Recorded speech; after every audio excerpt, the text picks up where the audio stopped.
Bueno, y como les anticipé, estamos con Pablo Gerchunov y Roy Ora, que acaban de publicar este libro. A ver dónde lo toman. Ahí está, lo estamos viendo atrás. La moneda en el aire. Es la conversación entre dos grandes historiadores, los dos, como todo gran historiador, como todo buen historiador, muy politizados. Es una discusión interesantísima, es un análisis de todo el pasado argentino. Voy a decir una irreverencia, algo inconveniente desde todo punto de vista. Borges decía que muchas veces había libros que no tenían que ser escritos, que valía la pena, que se podían resumir en un abstract. Entonces, también es una especie de recorrida simplificada y por eso muy interesante por toda tu obra, Pablo, donde están muy planteadas todas las tesis que vos has defendido a lo largo de tu tarea como historiador. Todas son en general contraintuitivas. La idea de que lo que pensamos como un orden modélico a fines del siglo XIX era en gran medida desorden, un desorden agradable, beneficioso. La idea de que la crisis del 30 empezó 20 años antes. Muchas paradojas plantean ustedes dos sobre el presente. A mí me pareció, cuando lo leí, un librazo, por dos razones. La primera, porque uno se da el gusto de ver cómo funciona la cabeza de un historiador. Y en segundo lugar, porque derivado de eso, de cómo funciona la cabeza de un historiador, aparece acá una idea que es por donde quiero empezar, preguntándole más bien a Roy. ¿Qué es el título del libro? La moneda en el aire. Engañosamente uno podría pensar que están hablando de ahora, porque parece que la moneda está en el aire. Pero en realidad la moneda siempre está en el aire, nunca está en otro lugar que en el aire, digamos. Nunca estamos destinados a hacer algo, nunca fuimos ni condenados a hacer esto ni aquello, y la historia plantea una incertidumbre intrínseca a la naturaleza humana de las sociedades, etc. Entonces me gustaría que empieces por ahí, por el título. Bueno, si empezamos por el título, la pregunta tiene que ir dirigida a Pablo, porque él es el que propuso el título. Pero vos lo aceptaste. Yo lo acepté y los editores lo aceptaron, y me parece que efectivamente sí resume parte del mensaje que el libro quiere transmitir.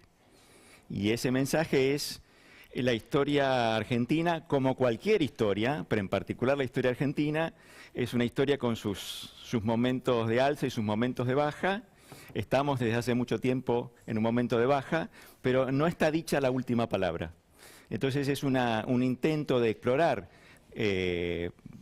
mirando al mismo tiempo en distintos planos, algunos más estructurales, que tienen que ver con, bueno, de qué naturaleza tiene la economía argentina, qué características tiene su sistema político, pero también cómo en distintas coyunturas, en momentos específicos, bueno, la Argentina podría haber ido en una dirección o en otra, y esto es un poco un mensaje, no sé si de optimismo, pero de esperanza, la idea de que no todo está dicho respecto al destino último de la Argentina.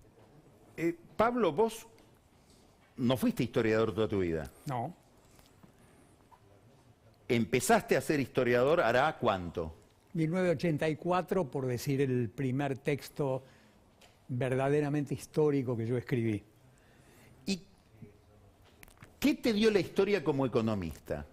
¿Qué le cambia en la cabeza a un economista que además ejerció la función pública, es decir, que gestionó la visión del tiempo? Vos juntaste dos cosas en la pregunta. Juntaste la historia con mi paso por la función pública. Y lo que me dio es la percepción de la incertidumbre. Vuelvo a tomar el título del libro, La moneda en el aire. Una vieja amiga me escribió después de haber leído el libro que ella tenía la respuesta acerca de cómo caía la moneda. De canto. La moneda cae de canto. Y es una inteligente observación la de mi amiga, porque lo que está diciendo con esto es que ni siquiera cuando cae la moneda tenemos alguna certeza sobre la historia. Entonces, a mí lo que me dio la historia y me la dio en el paso por la función pública también, y el paso por la función pública le agregó más en esa dirección, es el hecho de que nunca nada está definido, de que el futuro es completamente incierto y que trabajamos en las tinieblas, quiero decir, ¿no? Trabajamos en las tinieblas.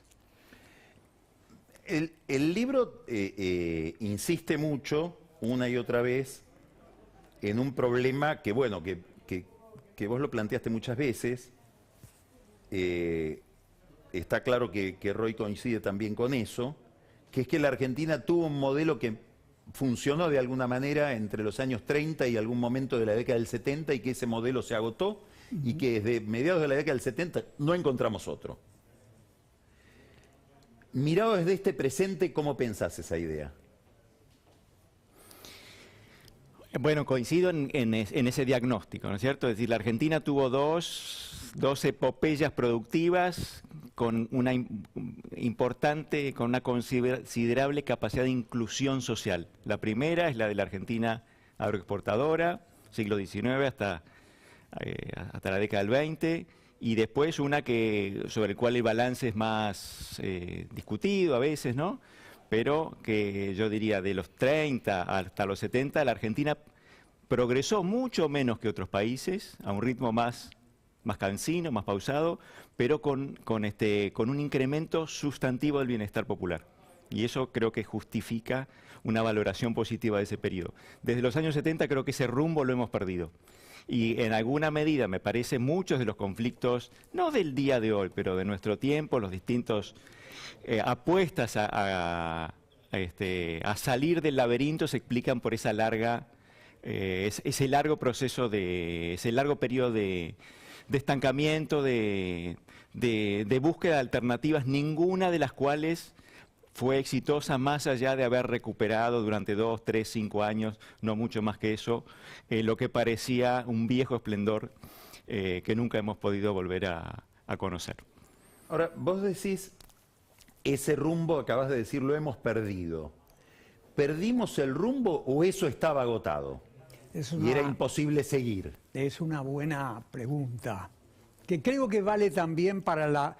Digamos, vamos a ponerlo así. Estamos hablando de una economía mercado internista, industrialista. A eso iba, ¿no? a eso iba. Yo lo que agregaría a lo de Roy es que efectivamente tuvimos dos momentos que, según a quien les pregunte, son dos edades de oro. Dos edades de oro, una para una franja de la sociedad, la otra para otra franja de la sociedad, y de alguna manera uno podría interpretar el conflicto argentino como el choque entre dos visiones acerca de cuándo situar la edad de oro argentina. Yo me acuerdo que muchas veces en seminarios en el exterior estaba muy claro para cualquier historiador de algún país sudamericano o latinoamericano, que podía situar claramente a qué se llamaba edad de oro. Brasil desde los 30, claramente. Brasil 30, 80. México también. Y un argentino vacila. No sabe si decir 80, 20 o decir 40 y Dios dirá hasta cuándo. ¿Cuál era la pregunta? No, la pregunta era si eso se abandonó por error, exacto, o hubo un agotamiento que hace imposible insistir. Exacto. Fue un experimento de industrialización protegida. Por lo tanto, si no podía salir de ese proteccionismo, y no salió de ese proteccionismo, no había manera de que la industria protegida, nacida en los 30, ganara competitividad y pudiera abrirse al mundo. pregunta ¿de quién? De Marcelo Diamant. Estructura productiva desequilibrada. Tenemos un agro que no va a ser tan dinámico como lo sería en el futuro, hablo de Diamant, y tenemos una industria que gasta divisas. Hace bien Cristina en leer el libro de Marcelo Diamant, haría mal en creer que la realidad de hoy se parece a la realidad que estaba enviando Diamant. A ese punto te quería llevar. Pero termino de contestarte. Argentina fracasó en la tarea de convertir a la industria protegida en una industria que de a poco fuera abriéndose al mundo y ganando competitividad. Ese es el gran fracaso del segundo modelo. Vuelvo a Cristina. Vos acá decís, el kirchnerismo tiene los ojos en la nuca. Cardoso habla de utopías retrospectivas. El ideal está en el pasado. El ideal está en el pasado. Y el ideal está en ese modelo. Tal cual. ¿Cuáles son las condiciones por las cuales ese ideal está equivocado? Si pienso que puedo volver a eso, en las condiciones actuales. No, pero es que el problema es que lo que está equivocado es creer que podés volver a eso. Por eso digo. ¿Por qué no puedo volver? No podés volver porque la industria... Hay un experimento natural que es la propia Cristina. La propia Cristina en su segundo mandato. La propia Cristina intentó regresar a la sustitución de importaciones, a la industrialización protegida, y no pudo porque en realidad rascaste el fondo de la olla de aquello que podías obtener con la protección. Y le pasó una cosa, y es que reinstalando una protección incrementada, lo que ocurrió no fue lo que ocurrió en los 30, 40, 50 y 60, que era algún crecimiento de la economía, sino un decrecimiento de la economía. El experimento de Cristina es eso, mira el pasado, pero lo más importante es que mira un pasado que se volvió anacrónico. Y no es lo mismo decir miro el pasado que decir que ese pasado se volvió anacrónico. Decir que se volvió anacrónico quiere decir que es irrepetible. Tocaste el fondo de la olla. No podés ahorrar divisas industrializando con los mecanismos de la protección. El libro es interesantísimo desde el punto de vista de la historia, pero tiene un componente, a mi juicio, todavía más atractivo, que no está en los libros de ustedes, que es mucho análisis sobre el presente o sobre la historia reciente. Siempre es escurridizo eso para un historiador. Pero hay algo muy claro, para mí es uno de los grandes aportes del libro, que es pensar todo lo que estamos viviendo como un problema, como que todavía estamos en la crisis de la salida de la convertibilidad. ¿Qué significó para vos la convertibilidad y su crisis, mirado desde la agenda actual? ¿Vos decís desde una perspectiva más personal o analítica? Desde la que quieras. Bueno, yo diría... yo estuve unos años afuera, hice un doctorado afuera. Cuando volví en el año 98, yo pensé que la Argentina había alcanzado un nuevo equilibrio. Y ese nuevo equilibrio era una sociedad más fracturada, muy distinta a la que aquella de cuyas glorias hablamos recién, digamos así, de los años de la industrialización protegida. Y que esa sociedad se había consagrado como una nueva organización social. Y muy poco después, otra vez vino el vendaval y la Argentina... Es que llegaste en el momento en que empezaba el problema. Sí, exactamente. ¿98 dijiste? Claro. 98. Ah, terrible. Claro. Sí. Bueno, y de ahí en adelante, diría, la Argentina acentuó los problemas que tenía hasta entonces y le ha resultado muy difícil encontrar un nuevo rumbo. Coincido en cuanto a lo que decía Pablo, ¿no es cierto?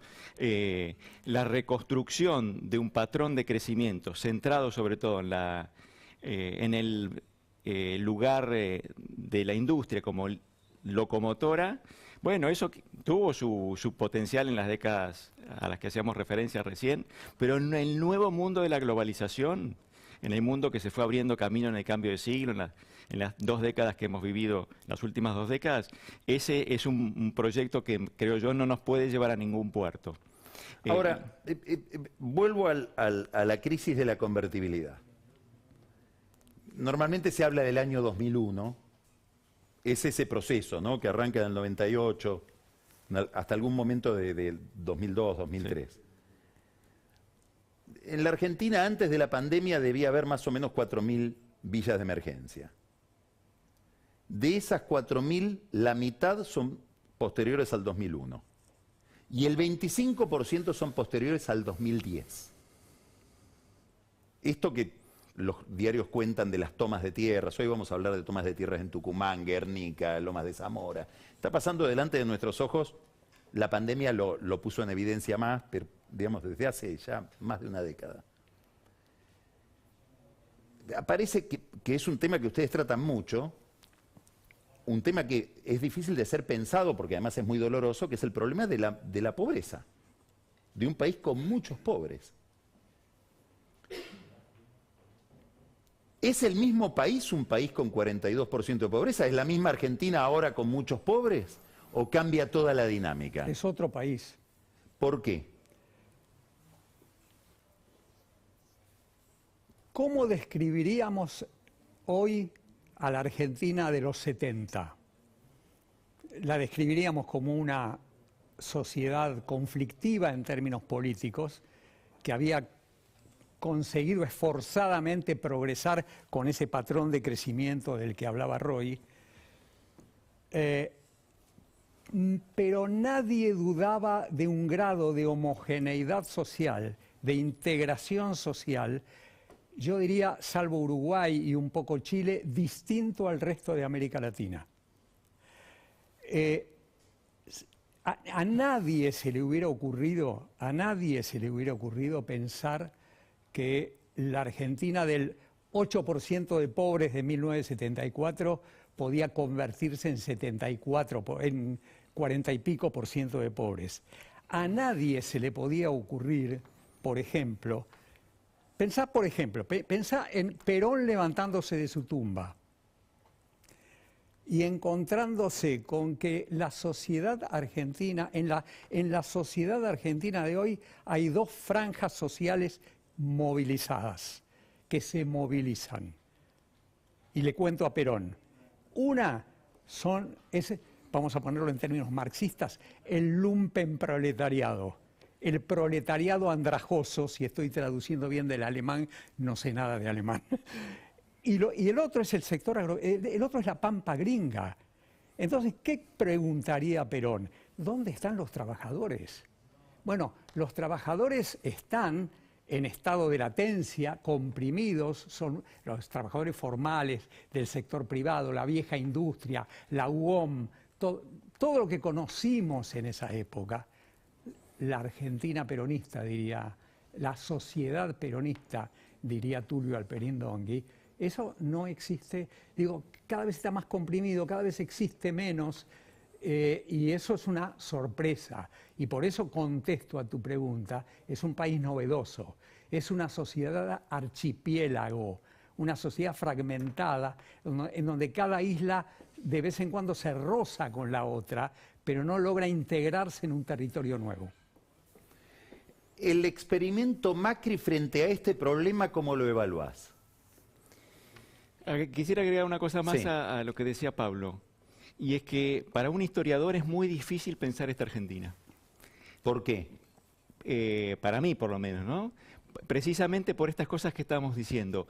Toda nuestra manera de pensar este país encuentra a este presente no como una coronación lógica, sino como una sorpresa. Es decir, la historia argentina que nosotros estamos acostumbrados a contar, la que arranca, podemos ir hacia el virreinato, a Mayo, podemos arrancarle el relato en Mitre, no importa, pero ese relato era de una sociedad que se estaba construyendo, se estaba integrando, estaba incorporando primero clases populares nativas, después inmigrantes, después elevando el piso de justicia social para sectores mucho más amplios, y de golpe nos encontramos en un escenario para el cual no es, voy a hablar en primera persona, mis categorías resultan muy difíciles. Bueno, Pablo escribió un trabajo que se llamaba ¿Por qué no fuimos a Australia? Sí. Vos escribirías uno de ¿Por qué no fuimos a Argentina? Sí, sí. ¿Por qué dejamos de ser Argentina? Sí.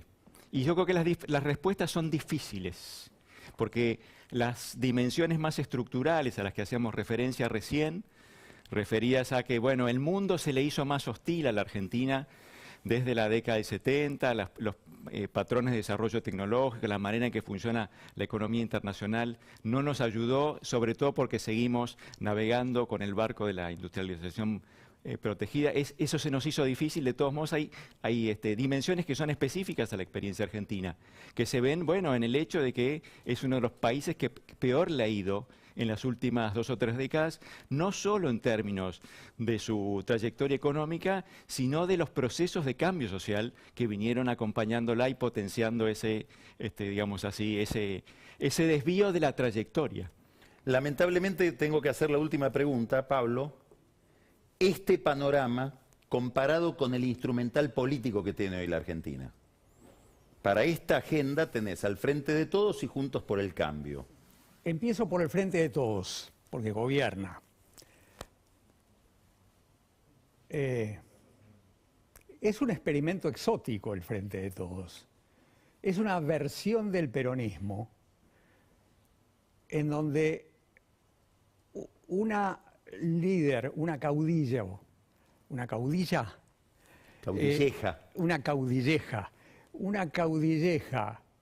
que fue fuerte, se ha estado debilitando. Sí. Se elige como vicepresidenta y como vicepresidenta elige a un presidente que a su vez va a ser débil. Y tiene que ceder ante Massa. Exactamente. Que es mucho peor que haber elegido a Alberto. Claro. Es debilidad que elige debilidad y elige a aquel que alguna vez la traicionó. A mí me parece que voy a ponerle, yo diría piadosamente, el nombre de coalición a eso, que una coalición de este tipo es muy complicado que pueda enfrentar una realidad tan dura y tan difícil como la que vos describiste y como la que estuvimos describiendo. Juntos por el Cambio. Sí.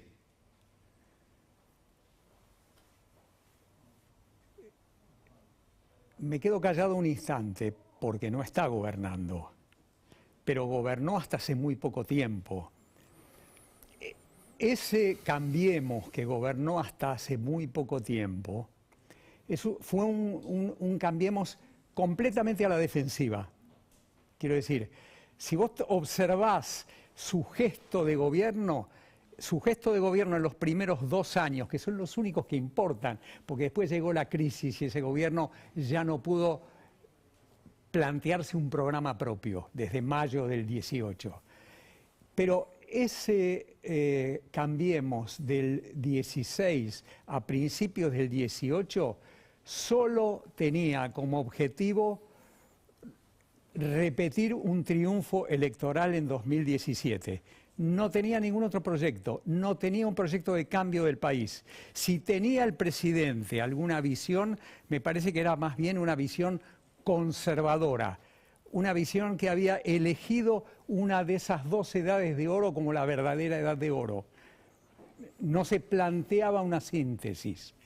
Entonces, como no está en el gobierno, lo único que tengo para auscultar a la oposición es su experiencia de gobierno. En algún momento me va a tener que decir algo que se desmarque de esa experiencia de gobierno, porque en estos términos que estamos planteando, esa experiencia de gobierno, pensando en términos de una reforma que cambie esta situación dramática, fracasó. La moneda en el aire. Vamos a mostrarlo de nuevo. Súper recomendable para pensar la agenda argentina a la luz del paso del tiempo. El misterio, como vuelvo a Borges, del tiempo que pasa y la identidad que perdura. Muchas gracias. Gracias, Muchas Carlos. gracias. Vamos a un corte y volvemos enseguida.